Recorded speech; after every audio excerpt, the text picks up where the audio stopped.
Hola, ¿qué tal? Muy buenos días, bienvenidos. Estamos en una sesión más de ADN Sexual. Estamos nuevamente aquí con Joaquín, gracias por volvernos a acompañar y tocar un tema medio escabroso para algunos, para los que se quedan callados, para los que hablan y dicen las cosas, pero es un tema muy delicado, ¿no? El abuso sexual infantil. Así es, muchas gracias por la invitación nuevamente.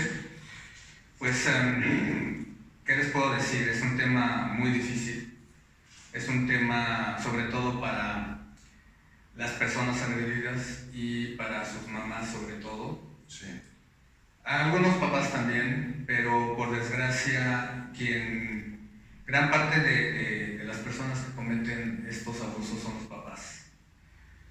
Hace algún tiempo fui a una conferencia de una antropóloga, creo que es socióloga, mexicana de Monterrey, pero que ha hecho su carrera en la Universidad de Texas, en Houston, y ella publicó un libro que se llama El incesto en México, que realmente no debió haberse llamado incesto porque incesto implicaría una relación sexual entre un menor de edad y un adulto de manera consensuada, de manera consentida. Claro. De hecho, en esa conferencia se hizo esa aclaración, ¿no? De que no dijera que es incesto, sino violencia sexual.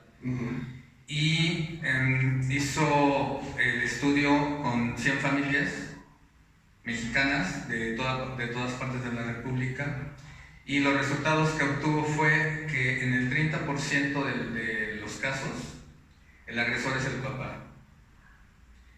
En otro 30% de los casos los agresores son familiares cercanos, tíos, primos, abuelos, etc. Hombres todos. En otro 30%, vamos, no son exactas, ¿no? Ella tiene las estadísticas exactas, yo lo estoy redondeando. En el 30% siguiente, personas cercanas, profesores, instructores de algún deporte, de alguna actividad, etcétera, etcétera. Y el resto iba entre personas desconocidas y mujeres, que en ese caso son el 4% nada más.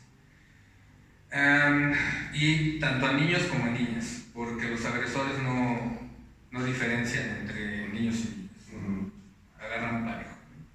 Entonces, es una situación muy difícil porque, para empezar, el trauma, el golpe de que un niño o una niña le diga a su mamá que fue agredida, pues debe de ser muy pesado, ¿no?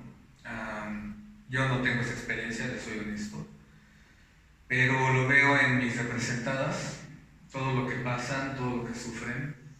Veo a los niños, ¿no? Aparentemente ya bien, con la agresión superada, y no es cierto.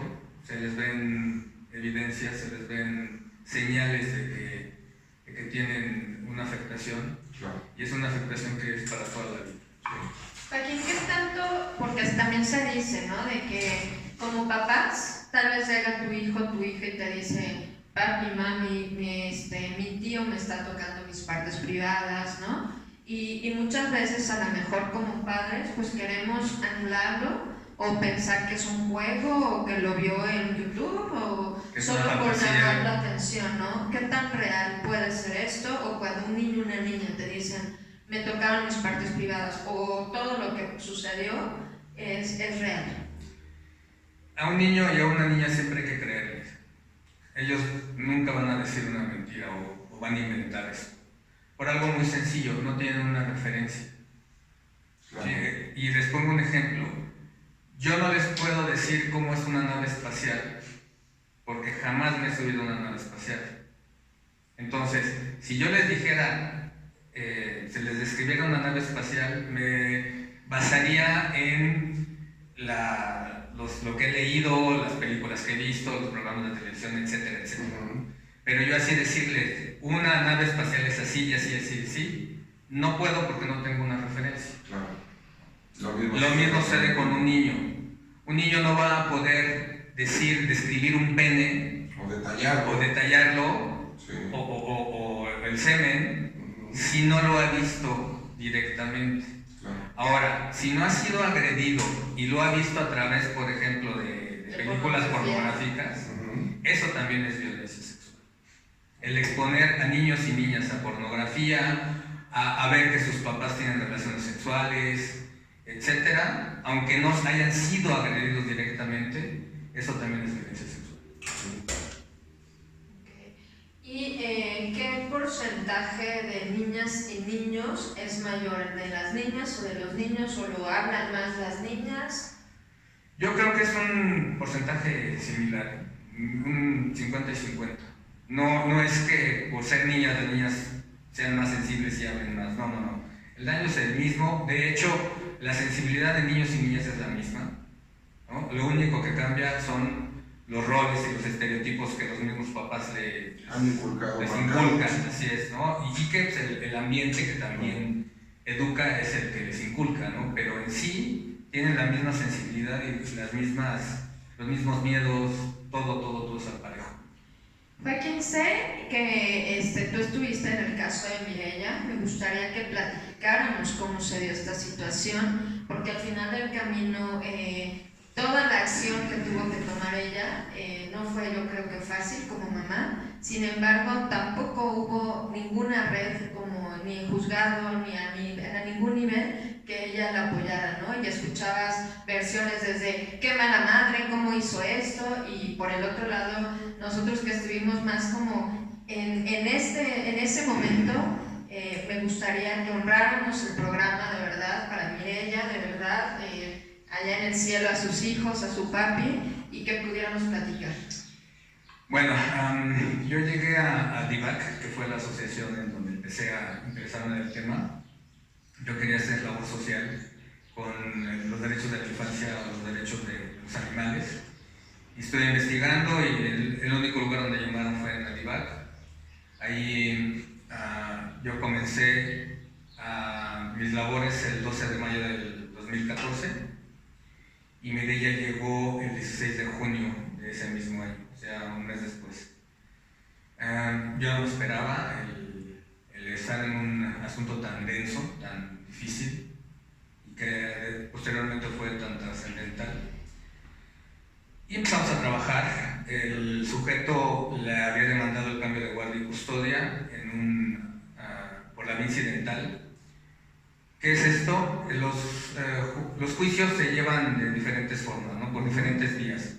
Por ejemplo, está la vía de la controversia del orden familiar, que es en donde se demanda la guardia y custodia, alimentos y ese tipo de prestaciones.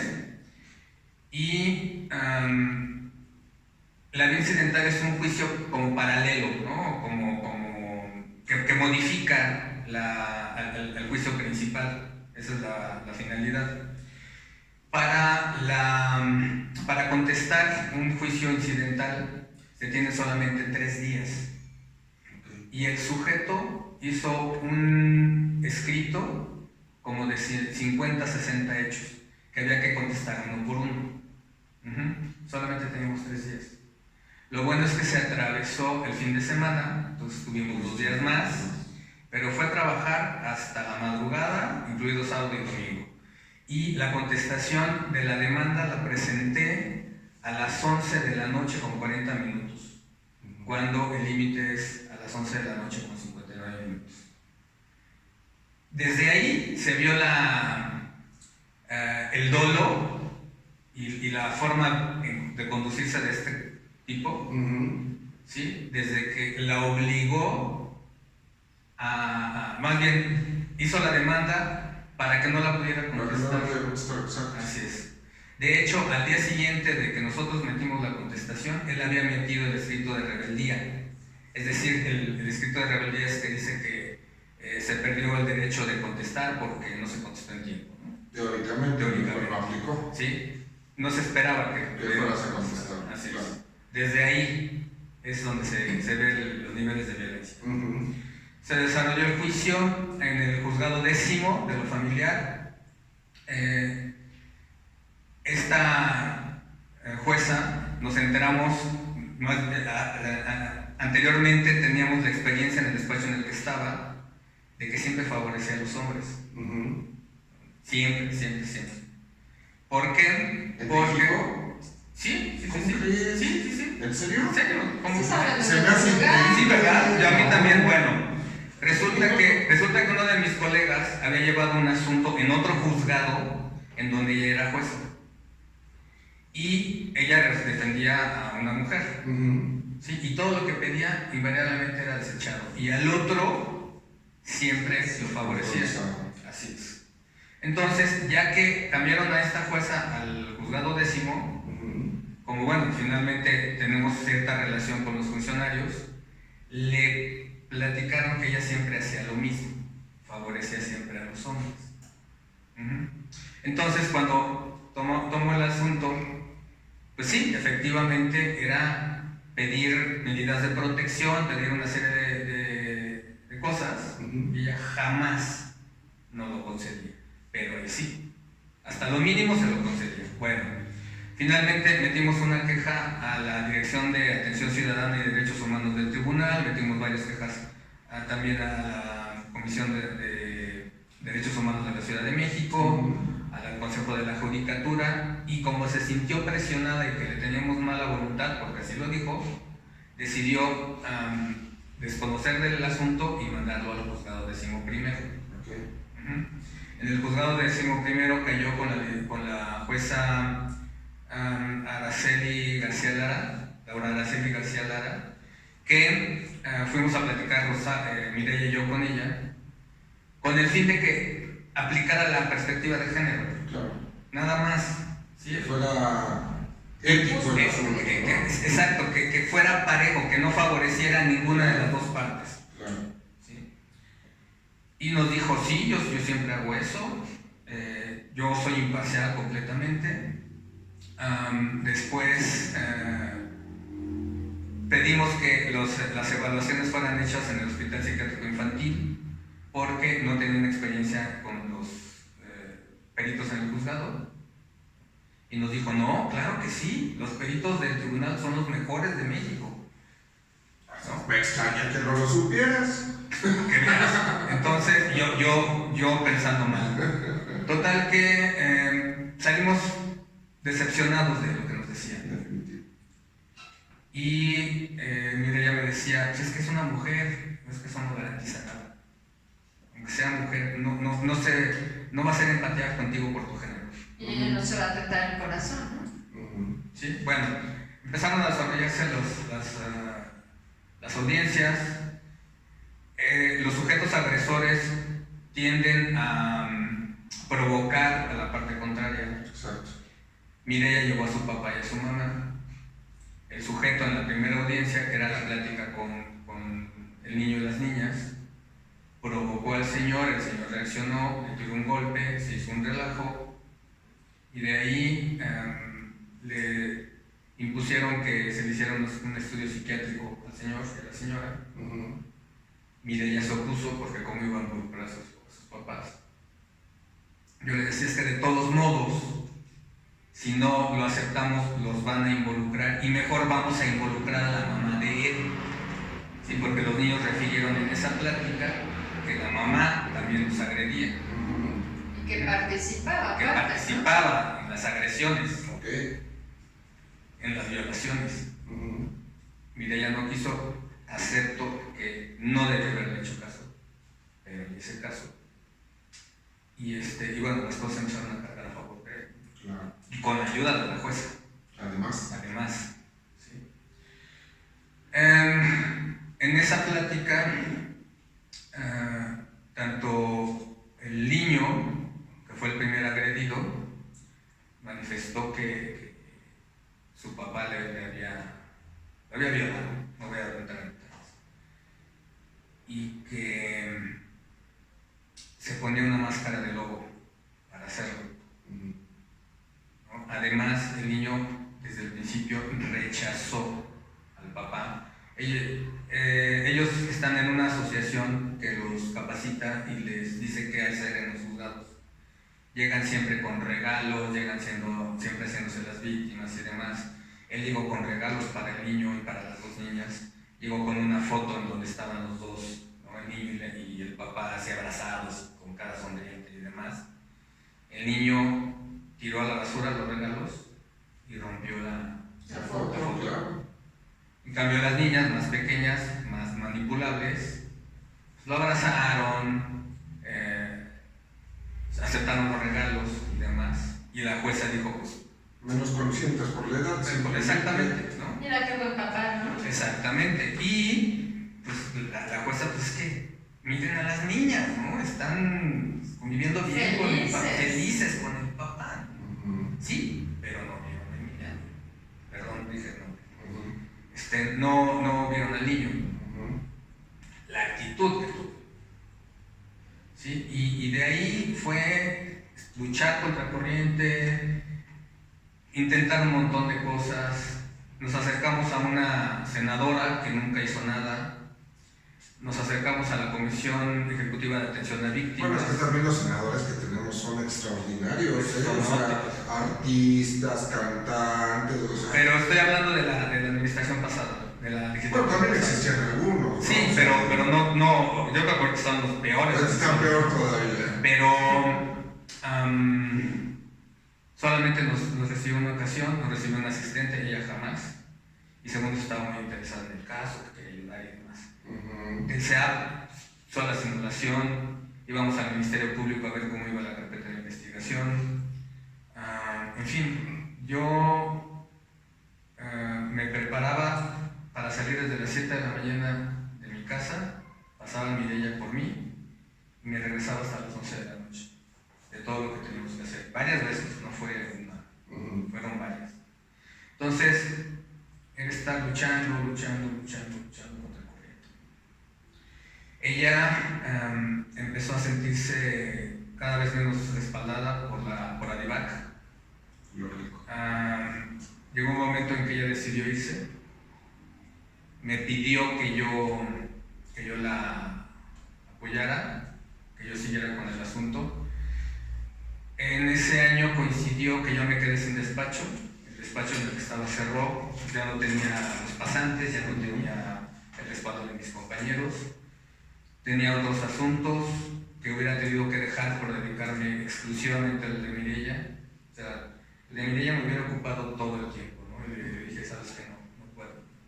No voy a poder, y lo que se necesita es que alguien esté al 100% con tu asunto. Y bueno, finalmente yo le perdí la pista, ya no seguimos hablando. Y para el 8 de junio de 2017 pues se dio la noticia de que había hecho un pacto con su papá y con su mamá, de que se iban a suicidar y de que iban a matar al niño y a las niñas. Qué triste noticia, ¿no? Y pues duele, son cosas que llegan, ¿no? Pero que creo que por algo nos unen, algo importante estamos haciendo conferencias, vamos a empezar a dar conferencias para las escuelas, para de verdad que se dé esta prevención. Muchas veces como papás les decimos a nuestros hijos de manera incongruente, porque a veces no nos damos cuenta, ve con tu Miss y haz todo lo que te pida, ¿no? Ve con tu tío, con tu tía, con tus primos, y de verdad hay que empezar a matizar, a clarificar realmente de, no, me vas a ir a estudiar, ¿no? Mira, hay un libro que sí les puedo recomendar que se llama Los Cuatro Acuerdos. Y uno de los cuatro acuerdos te dice perfectamente, sé claro con tus palabras. Y los niños, aunque los veamos pequeñitos, entienden de mejor manera lo que les decimos que un adulto. Ellos sí escuchan, no oyen. Y ponen en práctica lo que tú les digas de la manera en que tú se las digas. Entonces, tenemos que ser muy claros con la información que le damos a los pequeños para que vayan entendiendo por dónde va el concepto y a qué te estás refiriendo. ¿Tienes tu maestro? Sí. Ok.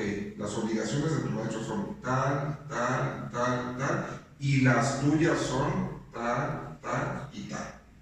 De ahí partimos a que entiendan los conceptos en ambos casos, para que cuando haya una situación diferente a la que debe de ser, de inmediato te reporte y generar la confianza suficiente. ¿Estarás de acuerdo? De hecho, los niños toman todo literal, Sí. porque no saben lo que es una analogía, por ejemplo. Y ahorita me acordé de un video que circula en redes, de un papá que le está enseñando a su hijo cómo pegarle una pelota de béisbol. El niño debe haber tenido 3, 4 años. Y la pelota está en un soporte. Sí. Y el papá le dice, pon los ojos en la pelota. Y el niño se acerca a la pelota y literal Pone los pone los ojos ojos en la pelota, ¿no? Sí. Así, O sea, así son los niños. ¿Por qué? Porque no entienden la analogía de que ponerle los ojos es a la distancia, verlo, ¿no? Me hizo recordar algo de mi infancia, ¿no? Te digo, lo voy a decir.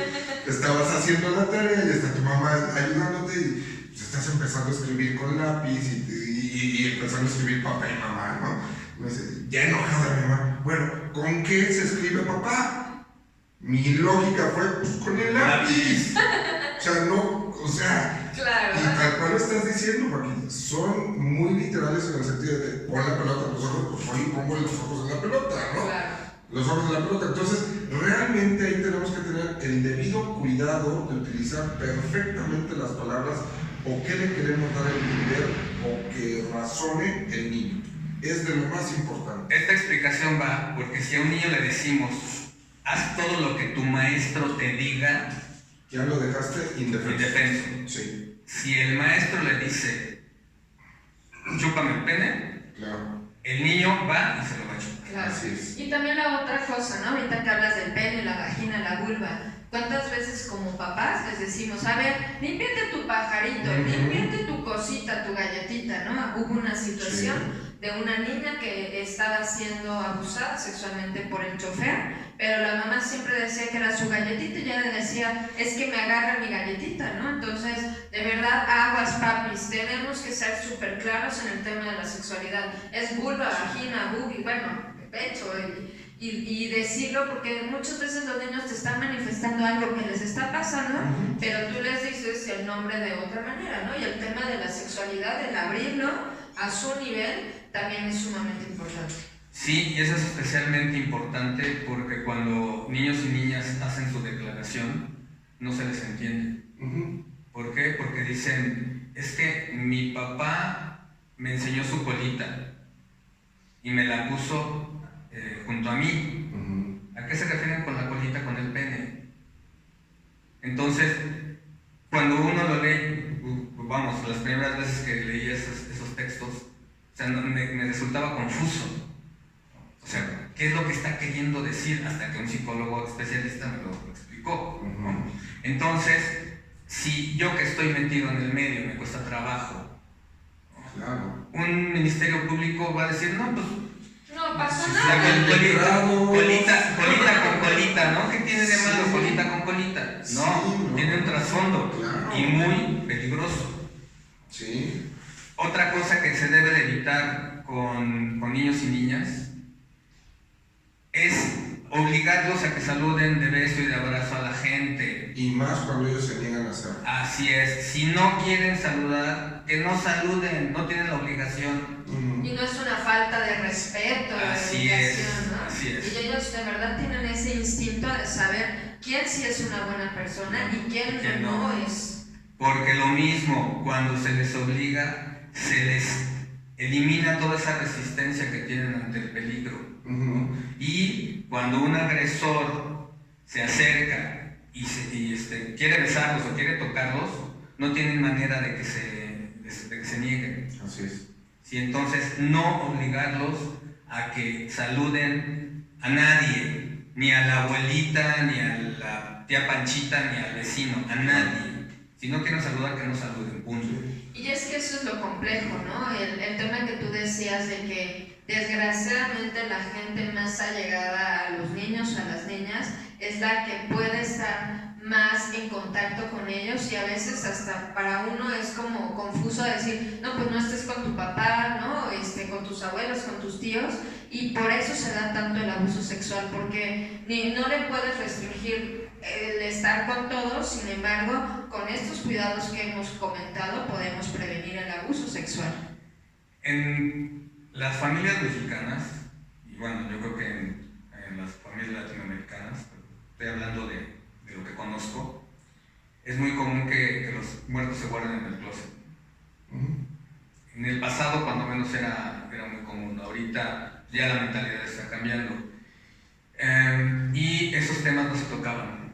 Si un niño o una niña señalaba a su mamá, que el abuelo, que el papá, el tío, o incluso el padrino estaban tocándola, automáticamente era: no es cierto, no digas eso, aquí no pasa nada, eso quédatelo callado.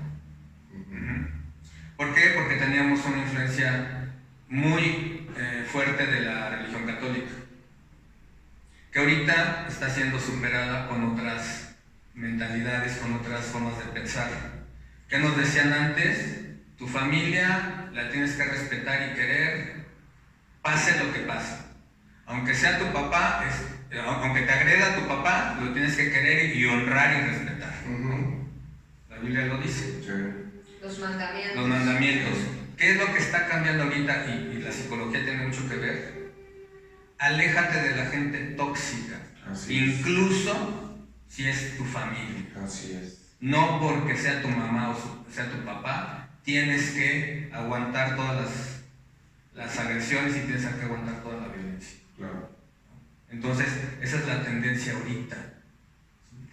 Si tu papá te agredió, hay que hacer lo necesario para que tenga un castigo. Y también creo que a lo mejor no es que antes no existiera el abuso sexual, existía. Sin embargo, el tema de los derechos de los niños, que hasta los mismos niños te dicen: oye, ma, a ver, aguas, porque yo tengo derechos y si no voy a ir al DIF, voy a hacer esto, Creo que por eso los niños se están abriendo más el tema, se atreven, porque antes nuestros papás, nos tocó, era totalmente una jerarquía donde tenías un respeto y tenías un pavor, un miedo a hablar y decir cosas. Así es. Sí, para empezar, cambió el concepto de la escuela. Antes te decían: es que es tu única obligación, tienes que estudiar. Cambió el concepto, ahora se maneja como un derecho. Nada de que es tu obligación, es tu derecho a estudiar. Para empezar, pero finalmente sigue solamente en el papel. En 1989 se hizo la Convención Internacional por los Derechos de la Infancia de la ONU, de la cual México es parte. La ratificó en el 1991 la convención, y ahí están todos los derechos, ¿no? Se les reconoce su derecho a la identidad, es decir, a que tengan un nombre, apellido y demás. De hecho, creo ya tienen votaciones infantiles, si no mal recuerdo. Cada vez que hay elecciones o algunas situaciones, ellos ya también votan relativamente, pero digo, los incluyen en el sistema para que vayan aprendiendo. Sí, es un ejercicio democrático, ¿no? Exactamente. Pero bueno, sí, ya los incluyen.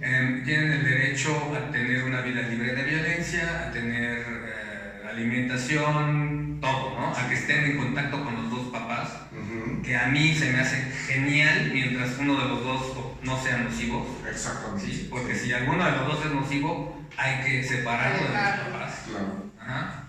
En fin, pero vivimos todavía en una sociedad adultocentrista, en el que todavía no se le reconocen los derechos.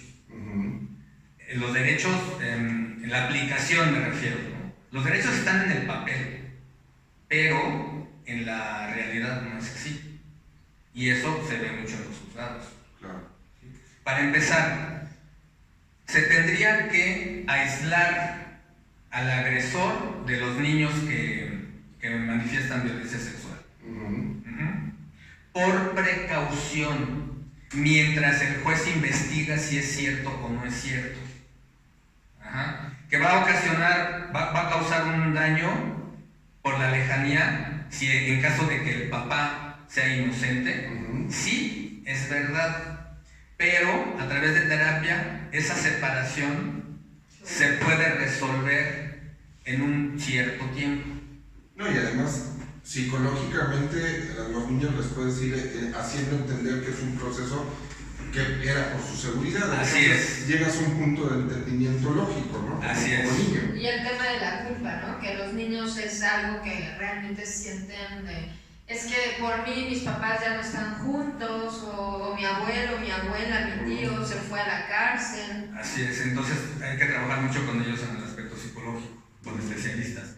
Pero si no se tiene ese cuidado, no se tiene esa medida de protección y se expone al niño con el agresor, aunque sea con visitas y convivencias supervisadas, hay una revictimización y hay un daño todavía más profundo, ¿sí? Que va a permanecer de por vida, ¿sí? Que es algo que no entienden los jueces.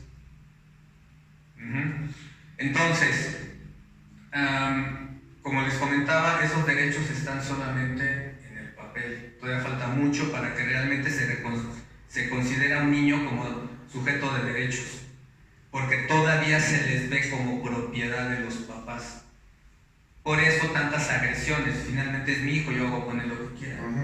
Lo que siempre dicen, ¿no? Sí, es mi hijo, ¿tú qué te metes?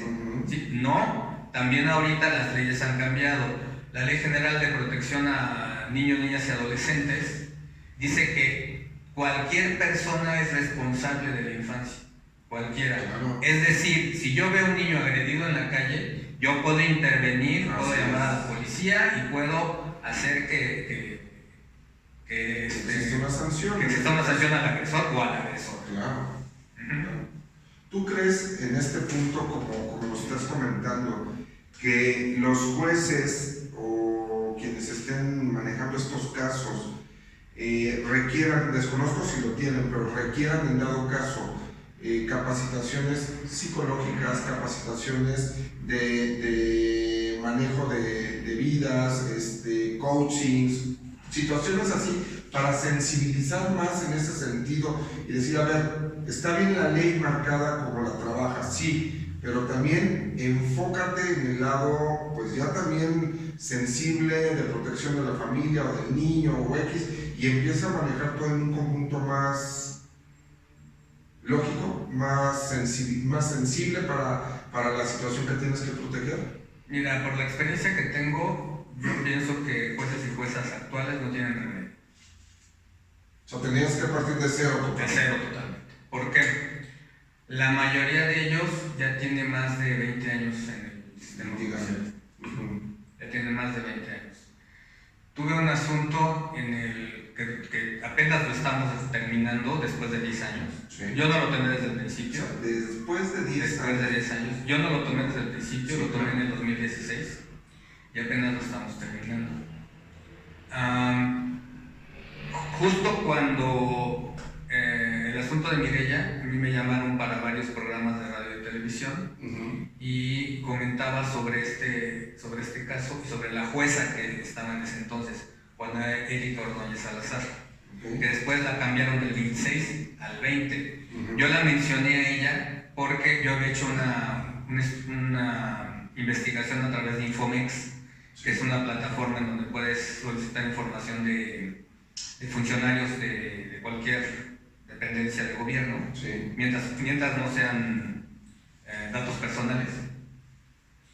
Y ahí vi que no tenía capacitación en derechos de la infancia ni en perspectiva de género. Entonces lo mencioné al aire, claro, en un programa de radio. Por supuesto llegó a sus oídos, llegó a oídos del tribunal, por eso me tienen miedo. Sí. Y casualmente 3 semanas después ya no estaba en el juzgado.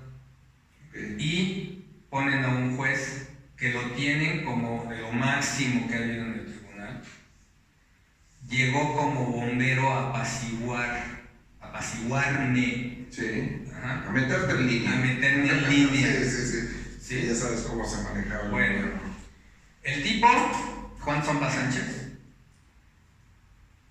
sería titulado en 1975, jamás tuvo una maestría, mucho menos un doctorado, ni cursos de actualización, nada. Sí. Era catedrático de la FES Zacatlán, sí, donde también lo tenían como, investigando en las páginas en donde los alumnos pueden calificar a sus maestros.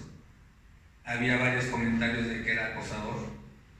Que ahorita está en auge también. Está en auge también, ¿sí? Y a final de cuentas,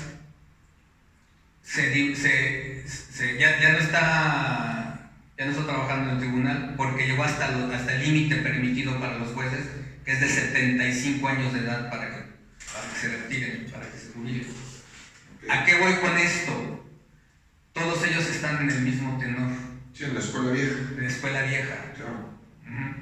Entonces, no serviría de nada tratar de capacitarlos para que se sensibilicen, para que hagan empatía, para que apliquen la perspectiva de género.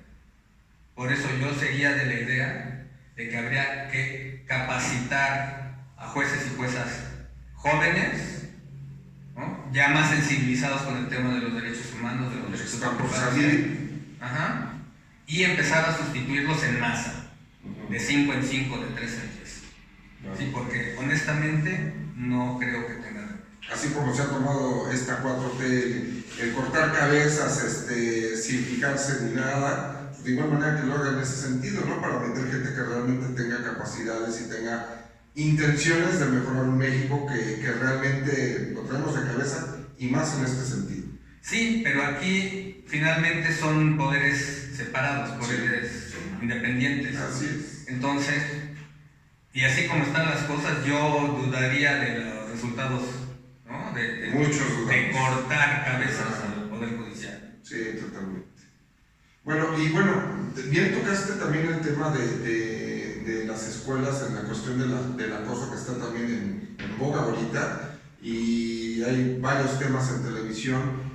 ¿Tú qué propondrías en el sentido a los chicos que están siendo acosados?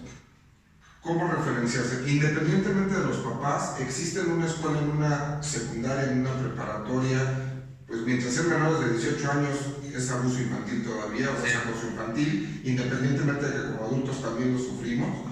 Pero en ese sentido, ¿cuál sería el guión a seguir o los pasos a seguir para que ellos reporten esta situación? Porque luego por miedo mismo los chicos dicen, no sé cómo va a reaccionar mi mamá, mi papá, si el maestro me quiere tocar o si el maestro me pide que vaya de falda y veo que mis calificaciones suben, porque desgraciadamente también lo ven desde ese lado. ¿Qué propones para poner un alto total y que realmente al acosador se le juzgue, se le trate con el correcto castigo que le corresponda y realmente frenemos esas situaciones? Porque si tú te fijas en las escuelas que se están quejando, ponen infinidad de letreros, ya refiriéndose a maestros directamente, ya refiriéndose a las personas o hasta directores que han renunciado en ese sentido. Y también decías hace rato, ¿no? Cuando platicábamos en privado, desgraciadamente, pues con renunciar se acabó el asunto y aquí no hay delito que perseguir como comúnmente sucede, ¿no? ¿Qué recomendarías tú? El tema aquí es que, por ejemplo, en la SEP no hay protocolos, ¿no?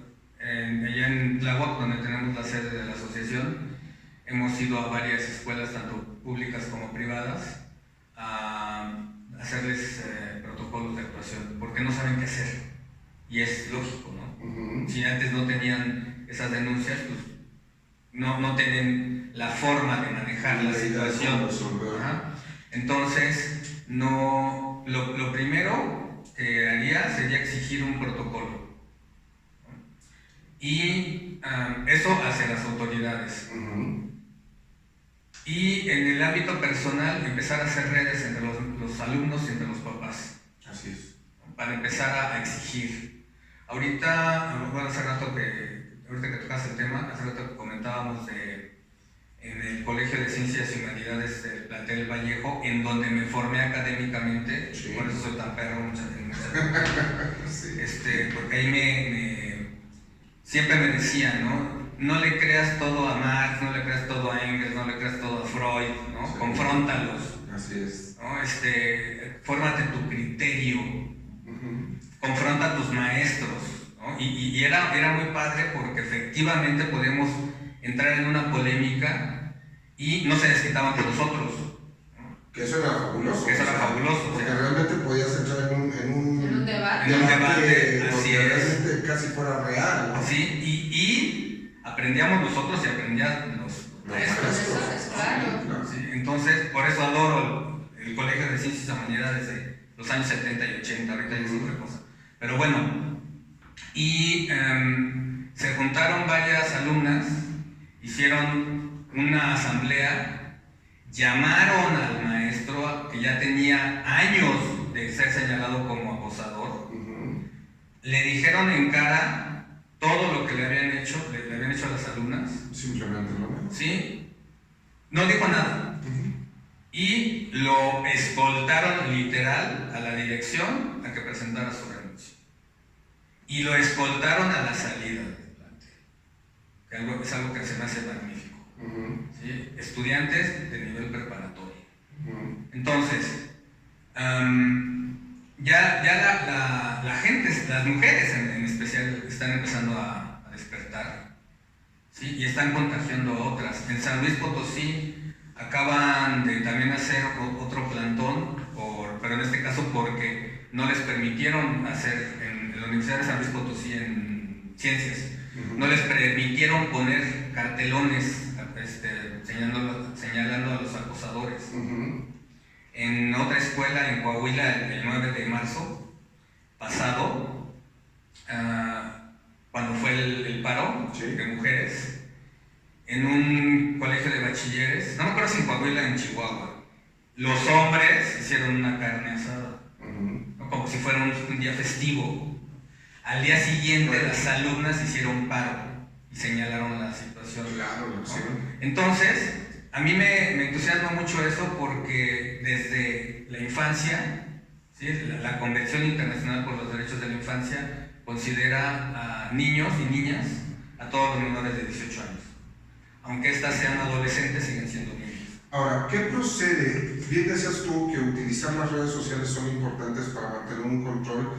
Ahorita, ¿qué hacen los chicos? Realmente no quieren que los papás estén inmiscuidos en la misma red social porque pues ellos traen su onda y quieren cuidar ese sentido, estoy de acuerdo. Pero, por ejemplo, en las escuelas he visto que están haciendo redes sociales internas, escolares, donde ellos, ahí es donde está brincando tanto el acoso de los maestros y están empezando a aventar. Pero ¿qué crees? ¿Qué llega a suceder si, por ejemplo, cuando existe el acoso con el alumno y el alumno por llevarla tranquila a lo mejor ha accedido y lleva, pero trae el historial en el WhatsApp o en el Messenger? Eso no sirve como evidencia para ya, no nada más sea el te estoy señalando, sino que ya pueda yo presentar una denuncia legal y empezar a proceder de manera legal para que no solamente te quedes sin trabajo, o sea, realmente pagues por lo que estás haciendo, porque digo, el adulto eres tú como maestro y debes de ser consciente que estás con menores de edad y que simplemente de acosarlos ya te estás metiendo en donde, pues teóricamente, legalmente o como lo quieras ver, no puedes tocar. Mira, en las universidades públicas tienen su dirección de género. Perdón.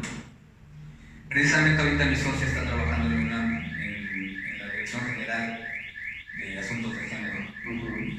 Ella recibe, junto con otras compañeras, todas las denuncias de violencia sexual que suceden al interior de la UNAM. Te estoy hablando desde las FES, las escuelas que hay en los diferentes estados de la República, todas. ¿Sí? Y por cierto, está saturadísima de trabajo. Entonces, acudir a esas instancias.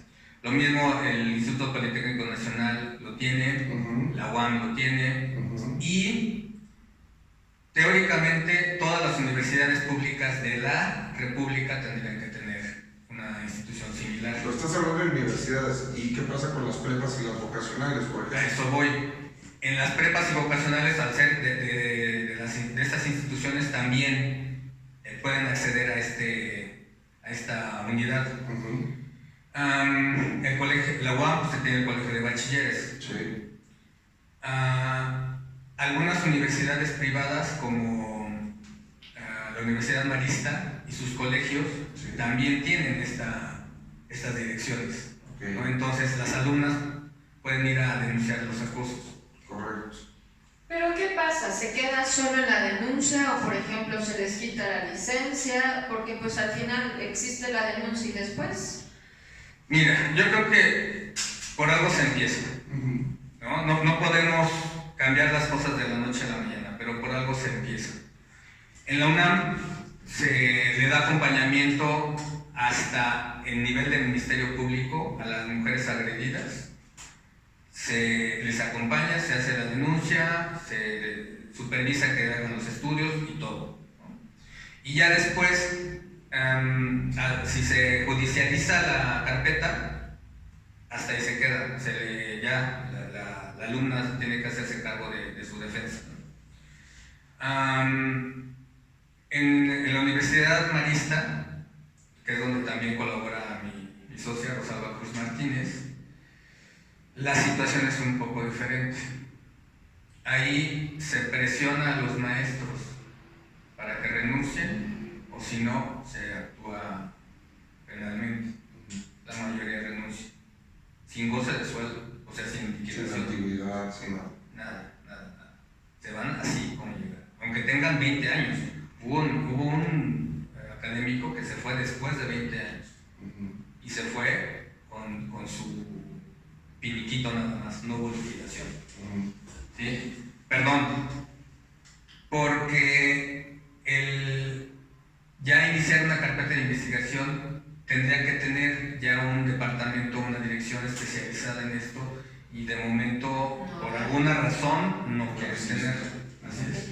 Y también que creo que es importante, siempre nos vamos con la víctima, pero ¿qué pasa con el agresor? En el sentido de ellos también necesitan un acompañamiento y necesitan un proceso terapéutico, porque al final del camino pues no nada más es de hoy decidí abusar de alguien, ¿no? Sino ellos también traen cosas. Alguna vez fui a una conferencia donde me gustó porque decían, sí vamos a ver a la persona, a la víctima, pero también vamos a ver a esta persona, al agresor, y creo que debemos de pensar en ambas partes para que no sigan pasando estas cosas, pero de verdad empezar con la raíz, porque además cuando hay una agresión, desgraciadamente es como la otra persona, si un papá tuvo un abuso sexual en su infancia, sus hijos también lo tienen y así se va de generación en generación, y pues hay que cortar como con esa parte, ¿no?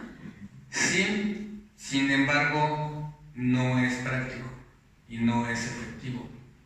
Hay un estudio de la Facultad de Psicología de la UNAM que hizo con reos condenados por abuso sexual, por violaciones y demás, en donde parte de su condena era someterse a terapia para superar esa agresión.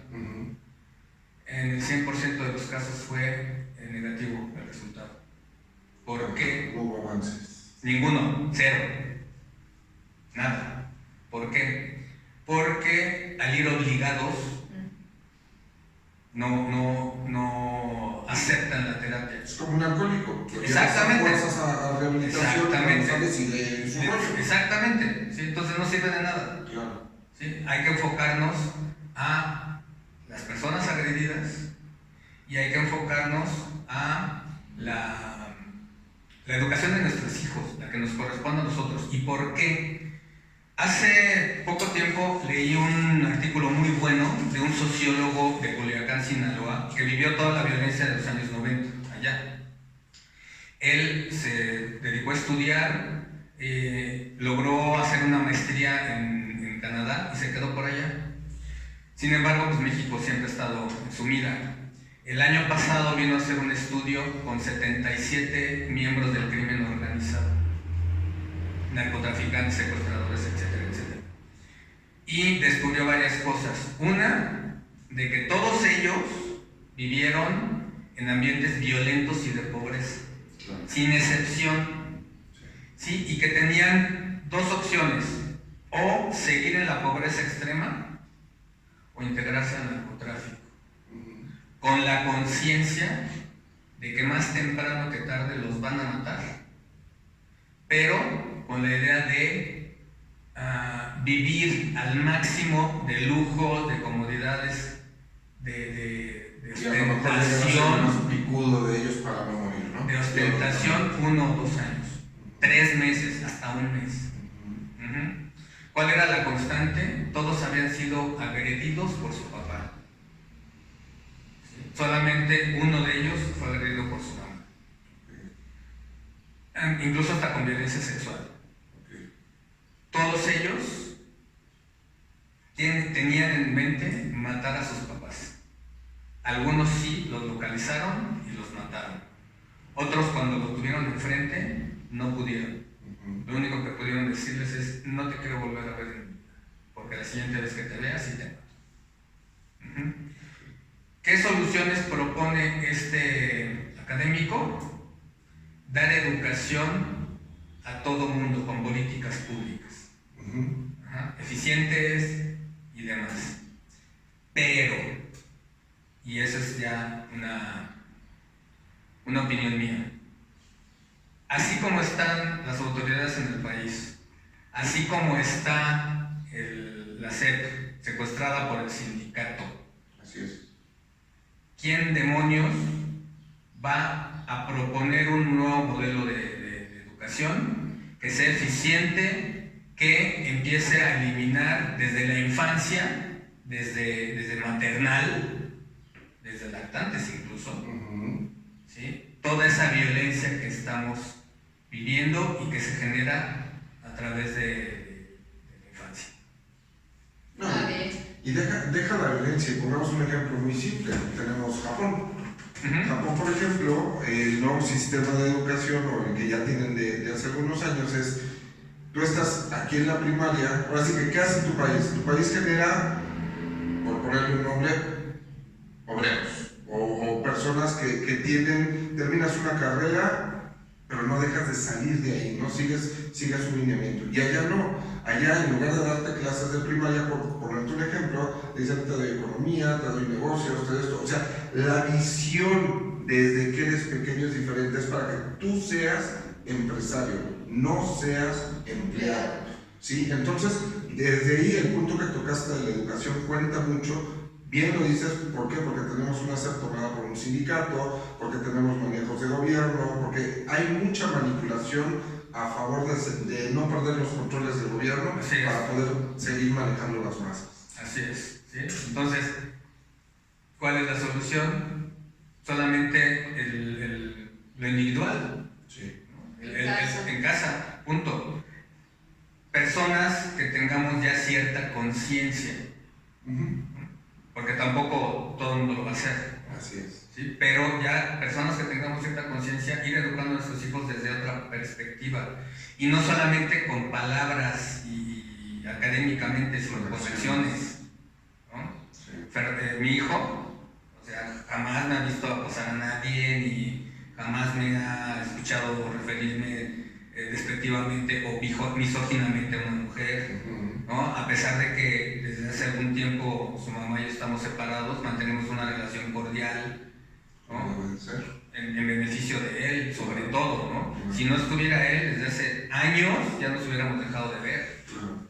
Pero él es ahorita nuestro principal objetivo, y queremos un hombre educado, con valores, o sea, no solamente educado académicamente, lo queremos con valores, con empatía, con resiliencia, que eso también es importante, ¿no? Que se sepa levantar de los reveses que da la vida, porque tarde o temprano se los va a encontrar, ¿no? Entonces, que les sirva de experiencia y seguir creciendo, ¿no? Lo mismo ustedes, ¿no? Que ya tenemos cierta conciencia.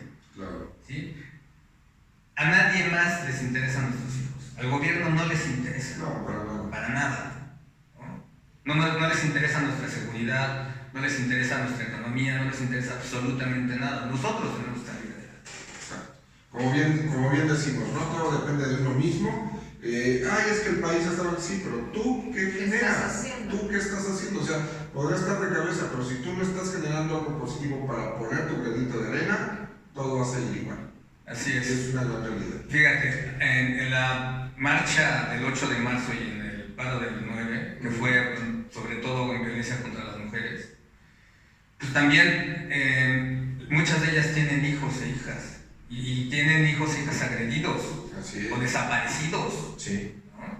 Porque se los llevó el crimen organizado, ¿no? Para redes de prostitución infantil o de pornografía infantil, los mismos papás. ¿No? Ahorita tenemos un asunto de, bueno, este sí lo puedo decir abiertamente, Grea Litay Moreno Banda, que su papá, un reconocido académico del UNAM, científico, que precisamente está muy protegido por la UNAM, se lo llevó. ¿Dónde está ahorita el niño? Nadie sabe. Hizo varias tranzas en los juzgados en Morelia, en Cuernavaca, Morelos. Tanto así que logró que la Policía Federal lo apoyara para secuestrar al niño. ¿A qué grado llegamos, no? Y nosotros que íbamos a checar el expediente, jamás vimos ese cuaderno, jamás nos lo prestaron.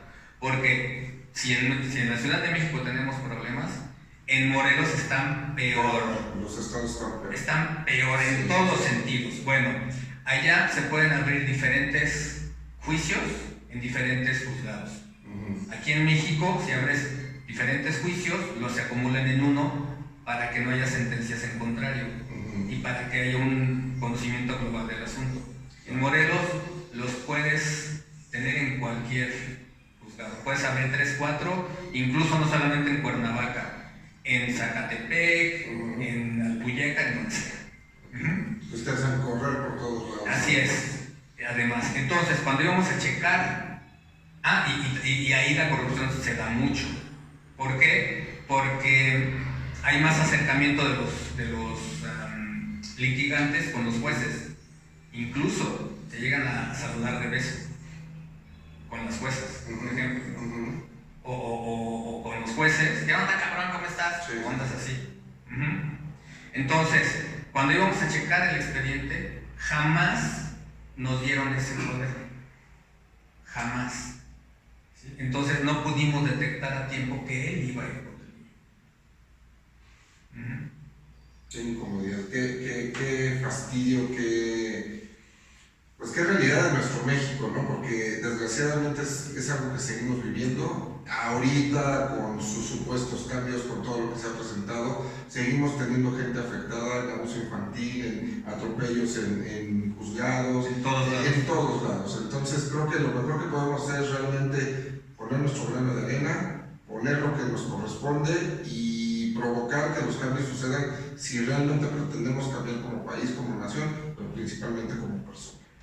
Yo estoy convencido, como comentábamos en el programa anterior, que el cambio viene de las mujeres. Y no porque quieran, porque están obligadas a lograr el cambio. Y yo he escuchado comentarios, he leído comentarios de, bueno, ¿y la marcha qué? No por eso el violador va a dejar de violar y no por eso el feminicida va a dejar de matar. Sí, efectivamente, los jueces tampoco van a empezar a juzgar con perspectiva de género, pero es el inicio de algo que se viene muy fuerte. ¿Sí? No soy exagerado, bueno, cuando menos creo no serlo, porque lo he leído en varios medios. Esto es una revolución tan importante como la Revolución Francesa y la Revolución Industrial. Y yo sí estoy convencido de eso. Claro, los procesos sociales no son de un día para otro, tardan muchísimo tiempo. ¿Y cuál va a ser la diferencia? Que este movimiento, para empezar, no va a ser violento, porque las pintas y los vidrios rotos, eso es más violencia. Y además es un sector muy reducido, se demostró el día de la marcha. Así es, son infiltrados. Fue la minoría Así y es. las demás mujeres también se organizan y te calmas y seguimos en lo que estamos. Y fue real, ¿no? Entonces, es algo nada más para despistar de alguna manera. Y tampoco va a ser patrocinado por nadie. Así es. Eso también es un hecho, ¿no? Porque también se está hablando ahorita de que la colectiva esta de las Brujas del Mar que propuso el paro el 9 de marzo, ¿sí? Está recibiendo financiamiento del PAN. O sea, un grupo ultraconservador no va por pegarle al presidente, no va a financiar un movimiento que está completamente contrario a los conceptos y a la ideología de un partido ultraconservador.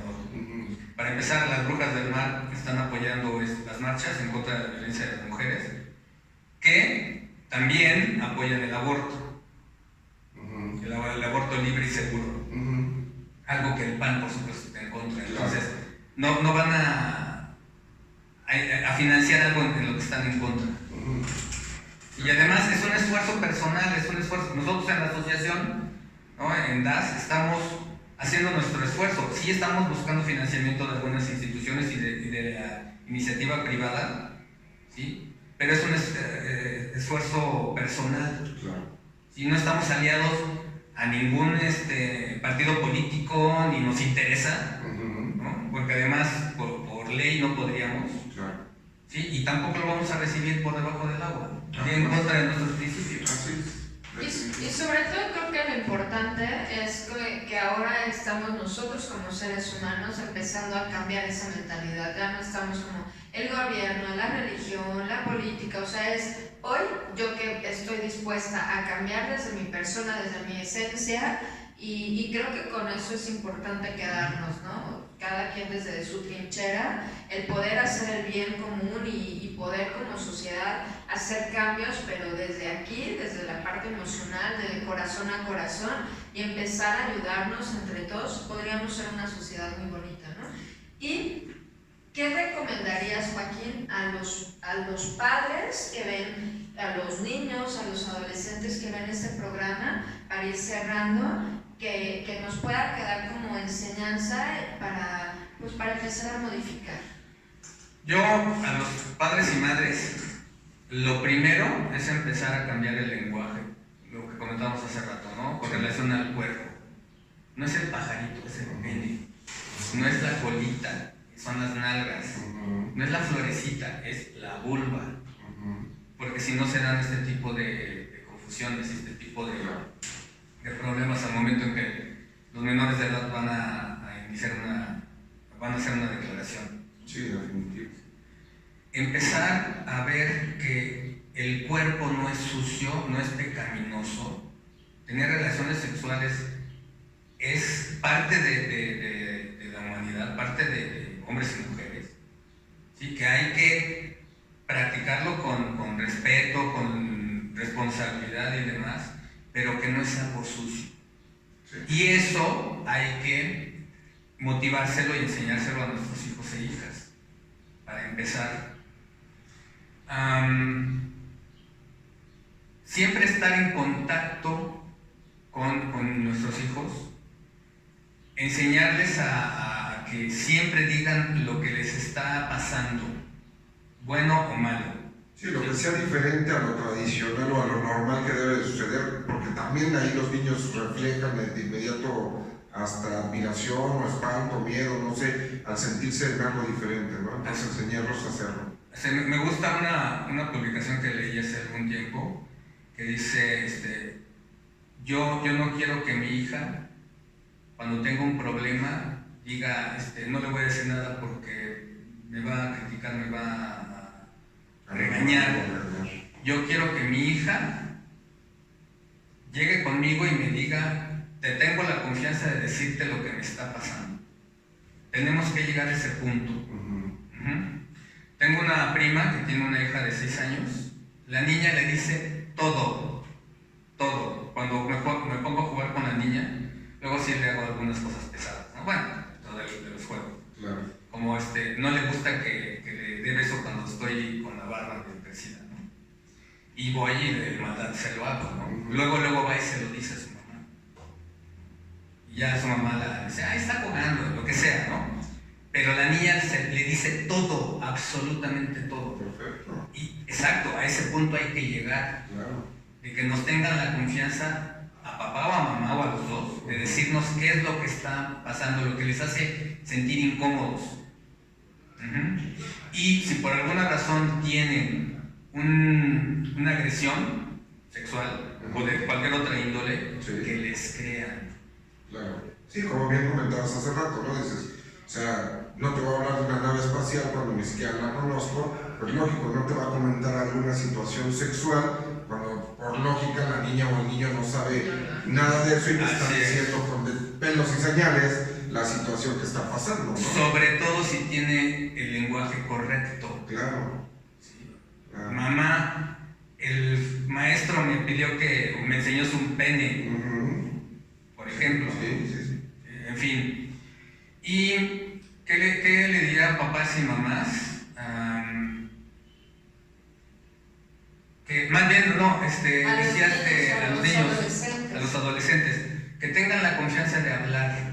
Si por alguna razón le tienen miedo a papá o a mamá, siempre va a haber alguien, la tía, el primo, alguien con quien confiar, incluso la vecina, la mamá de la amiguita, siempre va a haber alguien en quien confiar. ¿Sí? Porque si no lo tuvieran, sería una tragedia.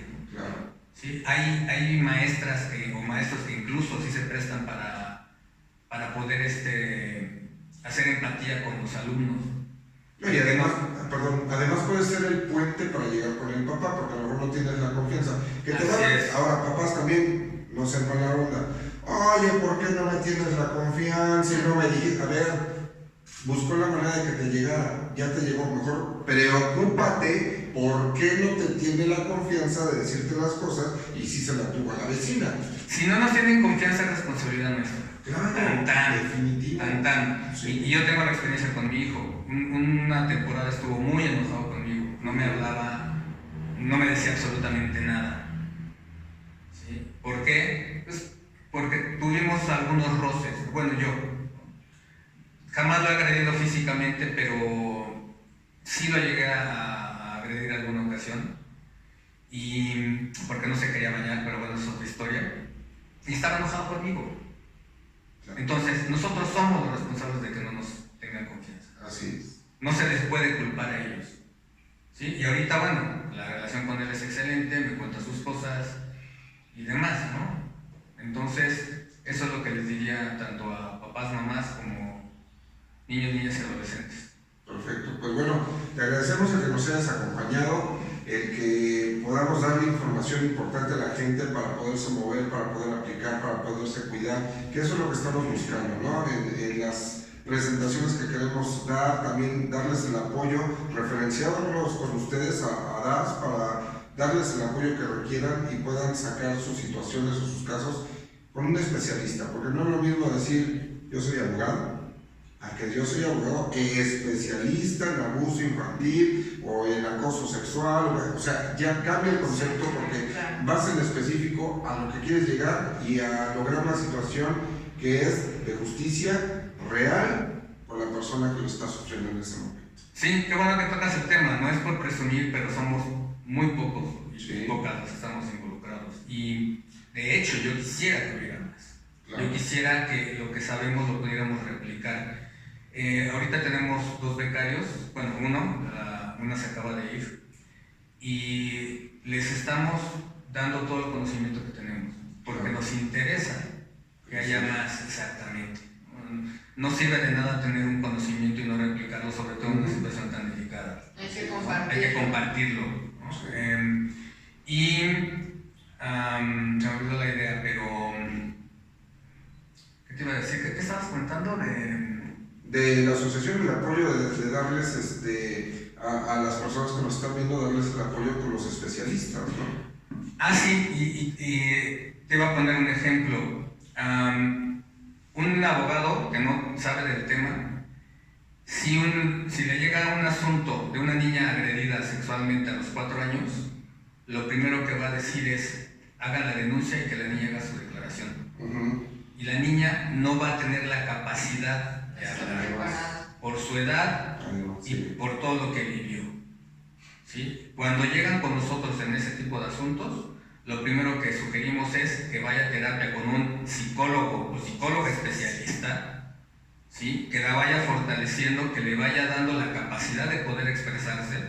Y una vez que ya el psicólogo nos da la indicación de que puede hablar ante el Ministerio Público, entonces sí vamos a hacer la declaración. Así pasen 1 o 2 años. Así es. ¿Sí? Así pasen 1 o 2 años. ¿Por qué? Porque si lo hacen de inmediato, la niña no va a poder hablar. Claro. Se va a sentir más intimidada. Se va a sentir más intimidada, con pena, con culpa, presionada, no va a poder hablar y ahí se va a perder la oportunidad de acreditar que efectivamente fue agredida. Y con los MPs y psicólogos que tenemos ahí en el gobierno, pues imagínate el apoyo que siente la criatura al querer hablar, ¿no? Así es, ¿sí? Esa es la gran diferencia en un detalle tan aparentemente insignificante entre un especialista y quien no lo es. Definitivamente. Pues te agradezco mucho, en redes sociales nos van a poder localizar, en el programa si tienen alguna duda, de verdad déjenos la información, vuélveles a dar tu WhatsApp para que también te contacten de manera directa y podamos estar direccionando a la gente que requiere el apoyo contigo para poder estar pues creciendo en este apoyo o en esta red que queremos generar de crecimiento al abuso infantil, a todo este tipo de situaciones. Sí, la página de Facebook es Derecho, Afidamiento y Sororidad. Ahí se pueden conectar a través de Messenger. Y mi número de WhatsApp, 55 85 74 39 77. Pues te agradecemos mucho tu compañía, que estés aquí presente con nosotros y que no sea la última. Seguimos ahí pensando qué otras cosas podemos platicar e informar a la Y gente. hacer juntos, exactamente. Correcto. Pues gracias. Muchas gracias. Gracias, Javi. No, Bonito día. Cuídense mucho.